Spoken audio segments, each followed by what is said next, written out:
찬양 감사합니다. 옆사람, 뒷사람, 앞사람 영육간에 강건하시기 바랍니다. 인사합시다. 한 번 인사하면 정이 없으니까 두 번 합니다.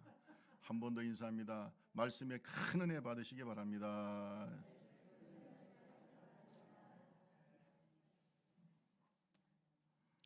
예수를 믿고 거듭난 후에 우리는 그리스도인이 되죠. 크리스찬, 그리스도인이라는 말은 그리스도를 따르는 자, 그리스도를 배우는 자라는 뜻입니다. 예수 그리스도의 제자라는 뜻입니다. 이 이름이 언제 처음에 붙여졌냐면 안디옥 교회에서 처음 이 그리스도인이라는 말이 붙었어요. 사도행전 11장 26절에 보면 그 만남에 안디옥에 데리고 와서 둘이 교회에서 1년간 모여 있어 큰 무리를 가르쳤고, 여기서 보니까 만났다는 말은 바나바가 안디옥 교회에 파송이 됐는데 예루살렘 교회에서 거기에서 혼자서 가르치다 보니까 힘들어서 같이 동역할 수 있는 일꾼을 찾았는데 그게 누구냐? 다소에 있었던 바울입니다. 그 당시만 해도 바울 사도는 회심한 지 얼마 안 돼서 너무나 아주 악명 높은 박해자였기 때문에 사람들이 만나기를 꺼려했어요. 아무리 그 사람이 변했다고 해도 그걸 받아들이기가 어려웠어요. 혹시 저게 위장이 아닌가? 잘못됐다고 우리도 끌려가는 게 아니야? 이런 두려움이 있어서 사실 바울과 깊은 교제하기를 꺼려했어요. 그러나 여기에 위로자, 중재자가 있었는데 그 사람이 바로 바나바입니다. 그래, 바나바가 없는 바울은 사실 존재하기 어려워요. 바나바 같은 사람이 있었기 때문에 오늘날 위대한 바울이 있다는 사실을 믿으시기를 주님의 이름으로 축원합니다. 우리는 너무 바울만 자꾸 생각하는데 바울만큼 위대한 인물이 바나바입니다. 그래서 안디옥 교회에서 가르치다가 바울을 초청해요. 그래서 둘이 만났다는 거예요. 둘이 만나서 1년 동안 교회에서 성도들을 가르쳤는데 크게 부흥됐어요. 그리고 난 다음에 사람들이 그 안디옥에 사는 수리아 안디옥에 사는 사람들이 예수 믿는 사람들을 뭐라 불렀다고요? 그리스도인이라고 불렀다는 거예요. 이 그리스도인이라는 말은 그리스도를 배우는 자, 그리스도를 따르는 자, 그리스도의 제자라는 뜻입니다.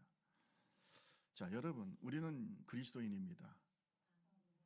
여러분은 누구를 따르는 자라고요?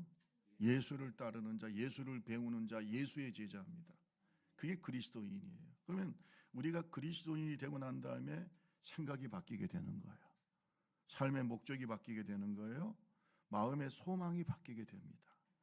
과거에는 세상의 생각과 세상의 가치관과 세상의 소망을 따라갔지만 예수를 믿고 그리스도인 된 후에는 하나님의 기대와 하나님의 소망을 따라 살게 돼 있어요. 이런 변화가 없다면 가짜입니다. 가짜입니다. 오늘 저와 여러분들이 이러한 근본적인 인생의 변화가 있기를 주님의 이름으로 축원합니다.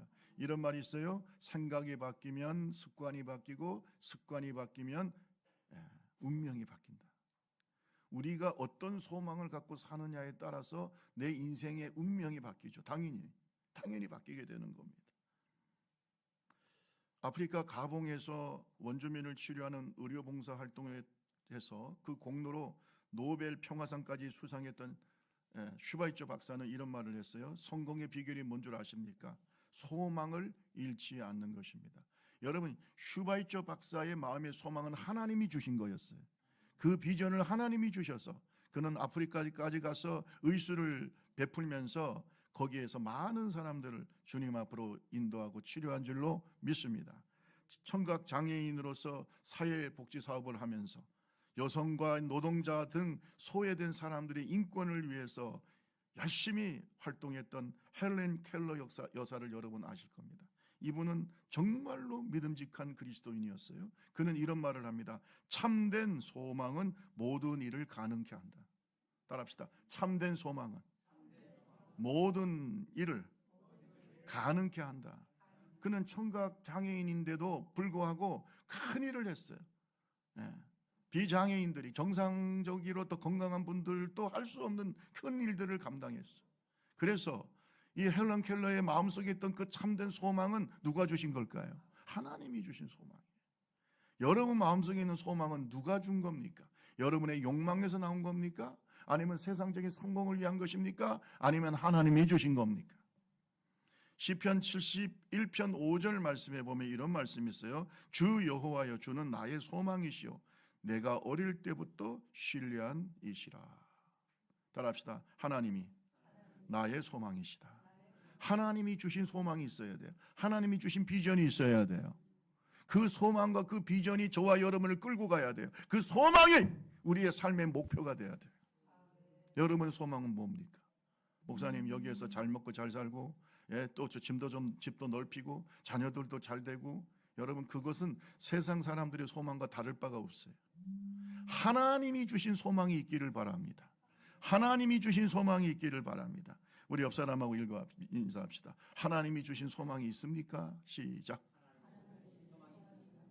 그것이 여러분을 끌고 가고 있습니까? 릭 워렌 목사님은 비전이, 목표가 이끌어가는, 목적이 이끌어가는 삶이라는 책을 썼어요. The Purpose Driven Life라고 하는 그런 책을 썼어요. 목적이 우리의 인생을 이끌어가는 거예요. 내 속에 소망이 나를 끌고 가는 거예요. 근데 그 소망은 누가 주시는 거예요? 하나님이 주시죠. 여러분, 오늘 본문 말씀에 보면 바울 사도의 마음속에 소망이 있었어요. 그 소망이 바울 사도를 이끌고 갔어요. 믿으시면 아멘. 그 소망이 바울 사도를 이끌고 갔어요. 오늘 저와 여러분 마음속의 소망을 주님이 이끌고 가시기를 주님의 이름으로 축원합니다. 내 인생을 끌고 가시기를 바랍니다. 내 욕망이 아니라 구별할 줄 알아야죠. 어떤 사람은 자기 속의 욕망을 자꾸 성령이 주셨다고 하는데 제가 볼 때는 아니에요. 여러분, 하나님이 주신 것은 아름답고 영원한 것입니다. 그것은 세상 것이 아니에요. 뭐 그렇다고 해서 여러분이 이 땅에서 잘 되고 형통하지 말라는 게 아니에요. 이것은 도구적인 축복이라고 제가 분명히 말했어요. 우리가 추구해야 될 진정한 소망은 영원한 것입니다. 하나님이 주시는 겁니다. 그것을 위해서 하나님께서 이 땅에서 도구적인 축복을 주시는 거예요. 영혼도 잘 되게 하시고 범사도 잘 되게 하시고 건강하게 하시고 여러분 자손의 복도 주시고 다 주시는 거예요. 여러분, 바울 사도의 마음을 끌고 갔던 소망이 뭘까요? 그의 인생을 끌고 갔던 소망이 뭘까? 오늘 본문을 통해서 깨닫기를 주님의 이름으로 축원합니다. 이것이 바로 성숙한 그리스도인의 소망이에요. 따라합시다. 성숙한 그리스도인의 소망. 그 사람의 소망을 보면 그 사람이 보여요. 저는 그 사람의 소망, 무엇을 바라는가? 무엇이 이루어지기를 바라는가? 무엇이 성취되기를 바라는가? 나는 어떤 삶의 목표로 갖고 사는가? 그걸 보면 그 사람이 보인다니까요. 여러분의 소망은 뭘까요? 바울 사도 같은 성숙한 그리스도인의 소망은 뭘까요? 오늘 깨닫기를 바랍니다. 자, 7절과 8절인데요. 자, 한번 볼까요? 빌립보서 3장 7절과 8절을 한번 읽어봅니다. 그러나 시작. 그러나 내게 유익하던 것을 내가 그리스도를 위하여 다 해로 여길 뿐더러 또한 모든 것을 해로 여김은 내 주 그리스도 예수를 아는 지식이 가장 고상하기 때문이라. 내가 그를 위하여 모든 것을 잃어버리고 배설물로 여김은 그리스도를. 잘 들어보세요. 바울 사도의 마음속에 소망은 뭐냐? 더 예수님을 알기 원하는 거예요. 더 예수님을 배우기 원하는 거예요. 예수님의 완전함까지 뭐 하기를 원해요? 자라기를 원하고 성장하기를 원합니다. 여러분 소망은 뭐예요? 목사님, 아파트가 좀 넓어졌으면 좋겠어요. 이걸 좀 뛰어넘읍시다. 우리 자녀가 좀 잘 됐으면 이걸 좀 뛰어넘자고요. 좀 아멘 좀 크게 좀 해보세요. 이것 가지고는 안 돼야. 우리 좁은 길 교회가 한 1000명 모였으면 그것도 좀 뛰어넘어. 그게 중요하지 않아. 더 중요한 건 뭐예요? 내가 예수 그리스도의 완전함에 이르는 거예요. 바울 사도는 뭐라고 그랬어요? 나도 자랑할 것이 많지만 이걸 다 배설물로 여기고 내가 누구를 얻기를 원한다? 그리스도를 얻기 원한다.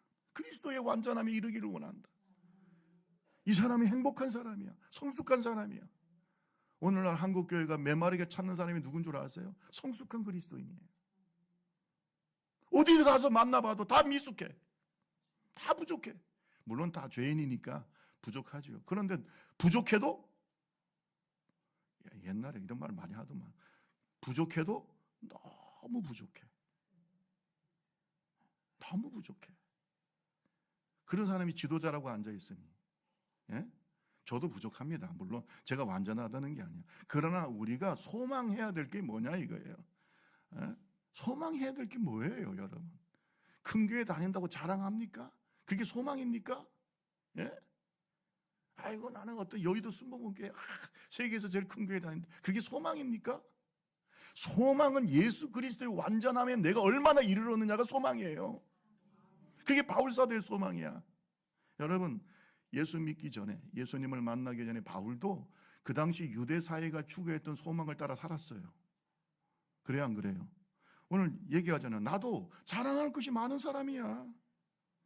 여러분 3장 4절을 보세요. 나도 육체에 신뢰할 만한 것이 많아.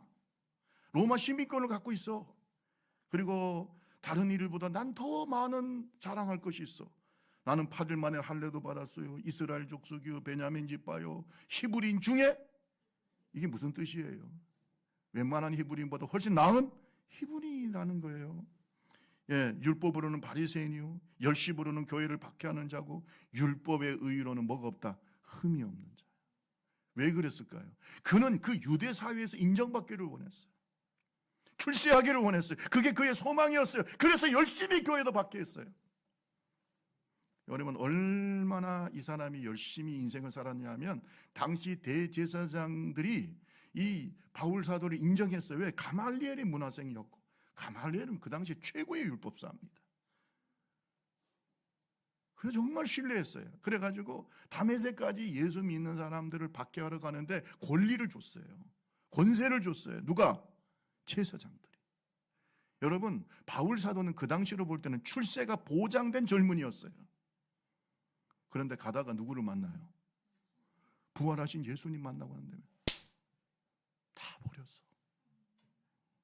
소망이 바뀌었어요. 따라합시다. 소망이 바뀌었다. 이게 있어야 돼. 아니 예수 믿는 사람이 이런 변화가 없으면 그게 무슨 예수 믿는 사람이에요? 예? 따라합시다. 소망이 바뀌어야 된다. 그게 바뀌어야죠. 바울이 뭐라 그랬어요? 지금까지 내가 소망했던 모든 것을 뭘로 여긴다 그랬어요? 배설물로 여겨. 똥같이 여긴다는 거 아닙니까? 가치 없는 것을 여긴다는 거 아니에요? 왜? 예수 그리스도와 비교해보면 이것은 정말로 가치 없는 거예요. 물어봅시다. 주 예수보다 귀한 건 없나요?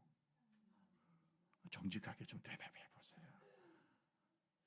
우리 옆 사람하고 한번 물어보세요.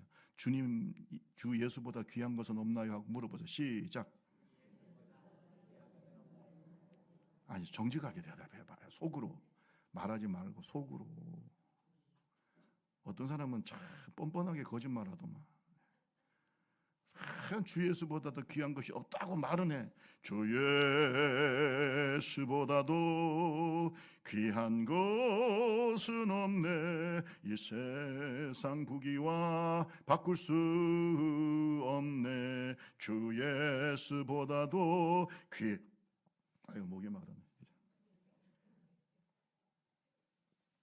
주 예수보다 더 귀한 것은 없네. 이 세상 명예와 바꿀 수 없네. 주 예수보다 더 귀한 것은 없네. 이 세상 행복과 바꿀 수 없네. 이렇게 찬송하는데 결정적인 순간에 선택하는 걸 보면 주 예수보다도 세상의 부귀를 선택하고, 주 예수보다도 세상의 명예를 선택하고, 주 예수보다도 세상의 행복을 선택해.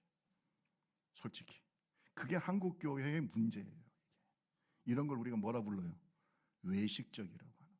이중적인 거예요. 신앙은 단순해야 돼요. 심플리시티. 따라합시다. 신앙은 정직하고 단순해야 된다. 정직해야 회개하는 거예요. 나의 이중성을 고백해야 되는 거예요. 그래야 회개가 되는 거죠. 바리새인들이 회개합니까? 바리새인보다 차라리 하나님은 회개하는 누구를 칭찬하셨어요? 세리를 칭찬했어. 왜? 그래도 그는 정직한 거예요. 하나님 앞에서. 얼마나 구역질을 하는 이중적인 인간들이 많을 줄 몰라. 교회 안에도 많습니다. 그러지 맙시다. 주 예수보다 귀한 것은 없어야 돼요. 그런 소망의 변화가 없다면 우리는 아직 중생한 자가 아닙니다, 여러분. 내 생각일 뿐이에요. 성숙한 성도일수록 예수밖에 없어요. 세상과 나는 간 곳 없고 구속한 주만 보여. 따라합시다. 세상과 나는 간 곳 없고 누구만 보인다고요? 그게 성숙한 성도예요. 성숙한 성도. 왜 그렇게 복잡하게 예수 믿는지 모르겠어. 왜 그렇게 생각이 많은 줄 모르겠어. 왜 그렇게 판단할 때 그렇게 많은 머리를 굴리고 있는지 모르겠어요. 간단해요. 주 예수보다 귀한 것은 없는가? 세상과 나는 간 곳 없고 구속한 주만 보이는가? 이것만 보면 되는 거죠. 히브리서 12장 2절을 보세요. 뭐라고 얘기하고 있습니까? 같이 한번 읽어볼까요? 시작. 믿음의 주여 또 온전케 하시는 이인 예수를. 아멘. 누구를 바라보자? 예수 바라보자. 예수 바라보자. 예수를 소망으로 삼으라는 거 아닙니까? 에베소서 4장 13절에서 15절에 보면 우리가 다 하나님의 아들 그 예수님을 믿는 것과 아는 일에 하나가 되어 온전한 사람을 이루어 그리스도의 장성한 분량이 충만한 데까지 이르기를 원한다. 15절에 오직 사랑 안에서 참된 것을 하여 범사에 그에게까지 자랄지라 그는 머리니 곧 그리스도라. 이것이 바울 사도가 추구했던 것이고 소망했던 것이고 우리에게 권면하고 있는 거예요. 성숙한 성도는 목표가 달라요. 소망이 달라요. 비전이 달라요. 얘기 들어보면 말은 그럴듯한데 굉장히 세속적이에요. 그러지 마세요. 주 예수보다 귀한 것은 없어야 돼요. 그런 사람은 교회에서 봉사할 때도 다르고 선교할 때도 다르고 믿습니까? 다 다릅니다. 성숙합시다. 성숙한 성도. 여러분 지금 잘못했다 꾸짖는 것이 아니니까 너무 이렇게 엄숙해지는데요. 예. 여러분 소망 가운데 있기를 바랍니다. 그 소망이 누구냐? 예수 그리스도가 돼야 돼요. 두 번째로 바울 사도가 소망한 것이 뭐냐면 따라합시다. 부활에 이르기를 소망했다. 부활에 이르기를 소망했습니다. 3장 10절에서 11절 말씀 보세요. 다 같이 크게 한번 읽어봅니다. 시작. 내가 그리스도와 그 부활의 권능과 그 고난의 참념을 알고자 그의 죽으심을 본받아 어떻게 해서든 죽은 자 가운데서 부활에 이르려 함. 심지어 어떤 기독교인이라고 말하는 사람들 중에도 부활을 안 믿습니다. 사람이 죽으면 끝이지 뭔 부활하냐. 교회는 왜 다니냐 하면 교회가 뭐 분위기도 좋고 또 뭐 그 속에 좋은 사람들도 있고 또 좋은 말씀 들으니까 간다. 여러분 그러면 그 사람 그냥 종교인인 겁니다. 진짜 신앙은 진짜 복음은 부활의 복음이에요. 진짜 신앙은 부활의 신앙이야. 예수 그리스도의 부활을 믿을 뿐만 아니라 나의 부활도 믿어야 되는 거예요. 우리 옆 사람 한번 물어보세요. 당신은 부활을 믿습니까? 시작. 네. 부활을 믿습니까? 부활을 믿는 사람들이 모여서 장례 예배를 드리는 걸 보면 완전히 다릅니다. 요번에 제가 한 4가정이 계속적으로 한 일주일 사이에 장례가 있었어요. 우리 교회도 있었고 또 다른 데도 있었고 계속 장례를 참여하면서 영적인 분위기가 느껴져요. 부활의 소망이 있는 가정은 가면은요, 물론 서로 헤어지고 죽음에 있기 때문에 거기에 대한 슬픔도 있지만은 소망이 넘쳐요. 뭐가 넘친다고요? 소망이 넘쳐. 그게 신앙이에요. 바울 사도가 뭐라고 얘기합니까? 그리스도와 그 부활의 권능과 고난에 참여하기를 원한다. 따라합시다. 나는 부활을 소망한다. 뭘 소망한다고요? 부활을 소망해. 상담심리학에서 유명한 박사님이 한 분 계신데 폴 트루니라고 하는 박사예요. 폴 트루니. 여러분 상담을 공부하는 분들, 특히 목회 상담을 공부하는 분들을, 기독교 상담을 공부하는 분들은 이 사람의 이름을 많이 알아요. 폴 트루니 박사라고. 스위스 내과 의사이자 정신과 의사입니다. 유명한 저술을 가지고 기독교 상담자입니다. 그가 쓴 책에 듣는 귀라는 책이 있어요. 여기에 간증이 나옵니다. 여러분, 이 투르니에 박사님하고 이 사모님, 아내는 굉장히 금슬이 좋았어요. 정말 좋은 남편, 좋은 아내였어요. 한 번은 그들이 그리스에 휴가를 갔어. 그런데 그 휴가지에서 갑자기 아내가 심장마비로 세상을 떠나게 됐어요. 휴가지에서 갑자기. 심장마비는 어떻게 할 수도, 이 의사의 아내인데도, 의사도 어쩔 줄 알 수, 갑자기 심장마비로. 그 아내가 마지막 숨을 몰아쉬면서 이런 말을 했어요. 남편한테, 여보, 내가 오늘 천국에 도착하면 먼저 가 계신 당신의 시아버지, 시어머니, 당신 아버지, 어머니 만나서 정말 즐거울 것 같아. 떨리는 손으로 남편 손을 잡으면서 천국에서 만납시다. 그리고 세상을 떠났습니다. 이 마지막 아내의 임종 장면을 보면서 이 투르니에 박사는 의사잖아요. 그러면서도 충격을 받았어요. 너무나 감동을 받았어요. 아내가 마치 고향으로 돌아가서 그 자기 집으로 돌아가는 것처럼, 스위스 제네바로 자기 집에 있는 집으로 그냥 돌아가는 것처럼 어디로 갔어요? 천국을 갔어요. 집에 가면 만날 것 같아. 그렇게 하늘나라 갔어요. 이것을 보고 투르니에 박사는 부활과 생명의 신앙을 다시 한번 갖게 됐다는 거예요. 그는 이런 고백을 했어요. 나는 아내와 육체적으로만 결혼한 부부였을 뿐 아니라 아내의 소망과 믿음 안에서 한 몸이 되었음을 알았다. 따라합시다. 아내의 소망과 믿음 안에서 한 몸이 되었었다. 한 몸이 되었었다는 걸 알았다는 거예요. 이것이 진짜 그리스도인의 결합이에요. 같은 믿음과 또 뭘 가져야 돼요? 같은 소망을 가지고 있어요. 우리 젊은이들에게 제가 말씀드립니다. 결혼은 서로를 마주보는 게 아닙니다. 같은 방향을 볼 수 있는 사람이 만나야 되는 거예요. 그 소망이 바로 이 투르니에 박사가 바라봤던 소망, 바울 사도가 바라봤던 소망, 그리고 그의 아내가 바라봤던 소망, 투르니에 박사의 아내가 바라봤던 그 소망이 오늘 저와 여러분의 소망이 되기를 바랍니다. 그것이 바로 뭐예요? 부활의 소망.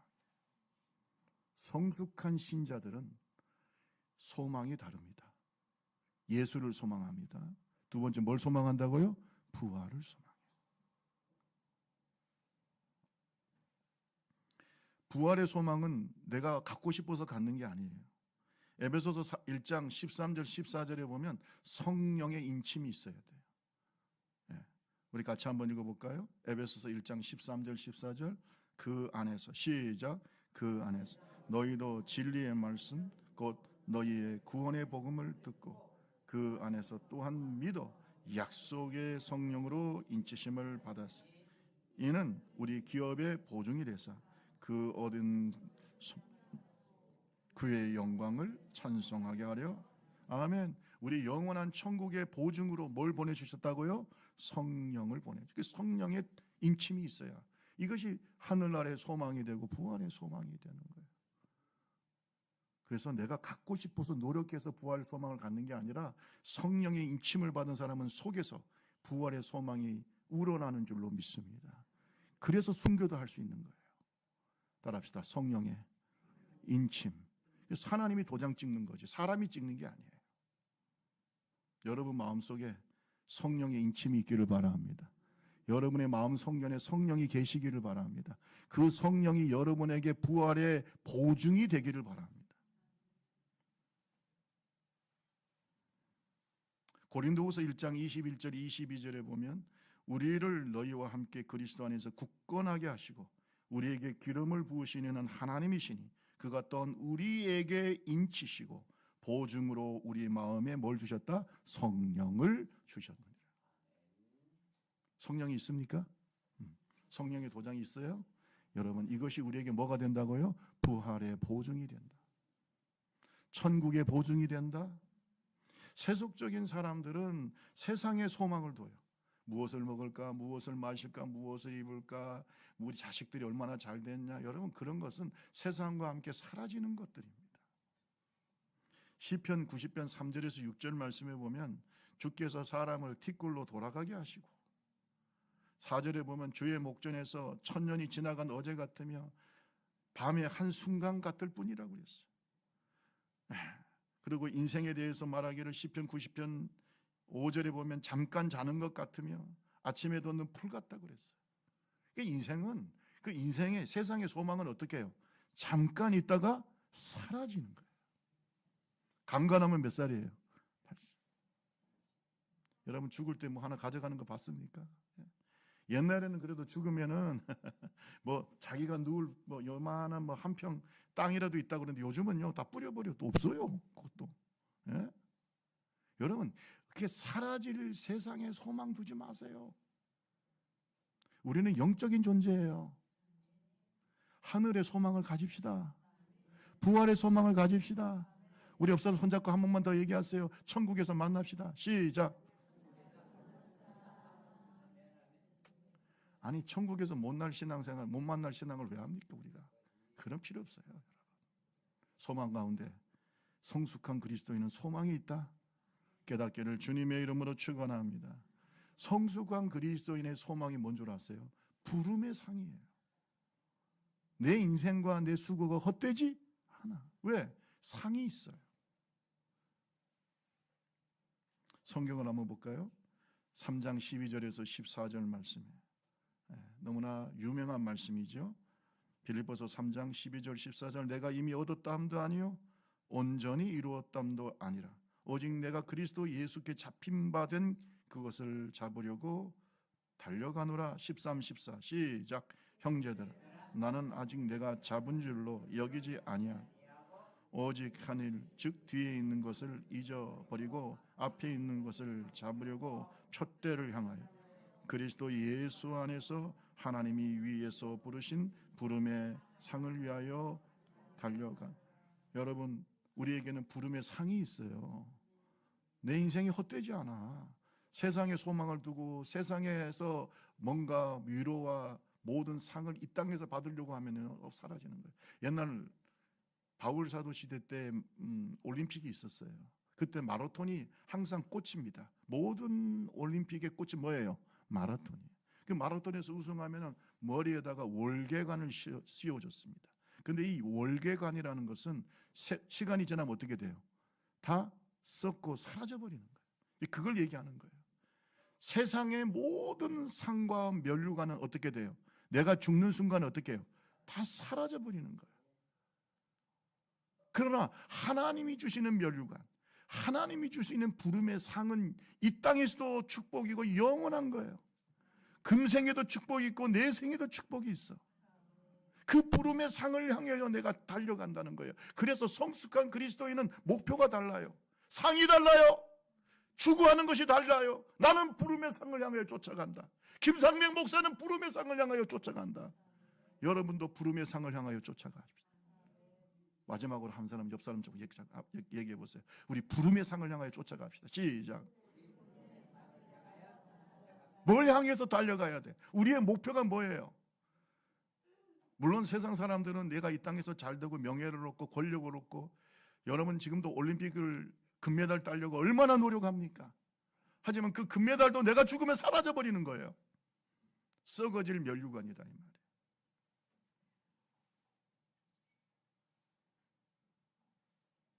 표대를 향하여. 표대가 뭡니까? 영적 경주의 꼬린 지점. 천국이고 예수님이고, 아멘. 그리고 부름의 상이에요. 그 부름의 상을 향하여 열정적으로 달려간다고 그랬어요. 그런데 여러분, 저도 육상을 했지만 달려갈 때 뒤돌아보면 돼요, 안 돼요? 빨리 얘기해 보세요. 달려갈 때 뒤돌아보면 돼요, 안 돼요? 저는요, 육상 잘하는 선수들 중에 뛰면서 뒤돌아보는 선 한 번도 본 적이 없어요. 정말 육상 잘하는 사람들은 뭐만 봐요? 꼬린 지점만 보고 열심히 뛰는 겁니다. 여러분은 믿지 않겠지만 저도 한때 육상 선수였습니다. 하기 궁금하지도 않는 것 같은데요. 뭐 내가 근데 여러분 뛸 때 보면은 앞만 보고 뛰게 돼 있어요. 여러분 뒤돌아보지 마세요. 과거에 내가 뭐 잘했나, 뭐 과거에 얼마나 은혜 받았나. 나는요 옛날 얘기하는 사람 치고 지금 잘된 사람 본 적이 없어요. 맨날 옛날 얘기만 하고. 그러지 말고 앞만 보고 뛰세요. 과거에서 우리는 교훈을 얻고 앞을 보고 뛰란 말이에요. 우리의 목표가 누구라고요? 예수 그리스도예요. 부름의 상이에요. 지금 신앙생활 잘해야 된다 이거예요. 지금 잘해야 되는 거예요. 지금 잘 뛰어야 되는 거예요. 지금 넘어지지 말아야 돼요. 지금 잘해야 돼요. 뛰어야 된다. 히브리서 11장 6절에 보면 믿음이 없이는 하나님을 기쁘시게 못하나니 하나님께 나아가는 자는 반드시 그가 계신 것과 또한 그가 자기를 찾는 자에게 뭘 주신다?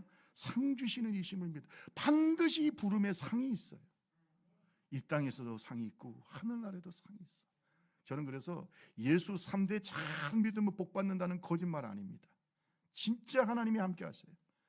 왜? 내가 자손 1000대까지 복 주시겠다 약속이 있어요. 그리고 부름에 뭐가 있다고요? 상이 있어. 하늘에서 별과 같이 빛나게 될 줄로 믿습니다. 그런 놀라운 상이 있는데 우리는 보상이 있기 때문에 더 열심히 하는 거 아니에요. 여러분 부름의 상을 소망을 삼고 앞을 향해서 달려가는 성도는 성장해요.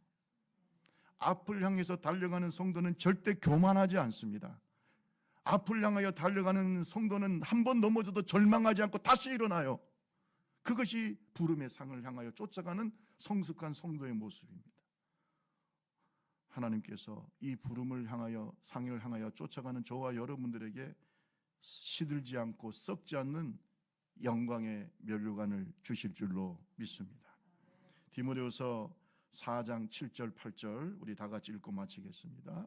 다 같이 읽습니다. 시작. 나는 선한 싸움을 싸우고 나의 달려갈 길을 마치고 믿음을 지켰으니 이제 후로는 나를 위하여 의의 면류관이 예배되었으므로 주 곧 의로우신 재판장이 그날에 내게 주실 것이며 내게만 아니라 주의 나타나심을 사모하는 모든 자에게 주님께서 우리에게 뭘 준비하신다고요? 의의 면류관, 영광의 면류관, 부름의 상을 준비하고 달려갈 길을 다 마치고 믿음을 지킨 승리자에게 씌워 주실 줄로 믿습니다. 이 부름의 상을 향하여 가자 이거예요. 이 부름의 상. 말씀 마치겠습니다. 여러분, 저와 여러분은 소망이 어디 있습니까? 성숙한 성도의 소망은 세상 사람과 다르다. 소망이 다르다. 소망이 다르니까 생각이 다르고 그리고 습관도 다르고 행동도 다르고 판단도 다르고 결국은 결과도 다르다. 인생이 다릅니다. 여러분 그 소망을 보면 그 사람의 믿음이 보입니다. 그 사람의 영성이 보입니다. 여러분, 여러분과 저의 소망이 더 예수님을 알기 원합니다. 더 예수를 배우기 원합니다. 예수님의 완전함에 이르기를 원합니다. 예수가 소망 되시기를 주님의 이름으로 축원합니다. 부활의 소망이 되기를 바랍니다. 부름의 상이 소망이 되기를 바랍니다. 우리 오늘 이러한 믿음의 종들이 다 되시기를 주님의 이름으로 축원합니다. 우리 찬양 죄악의 사슬에서 찬양집 13장 우리 같이 찬송하고 기도하겠습니다.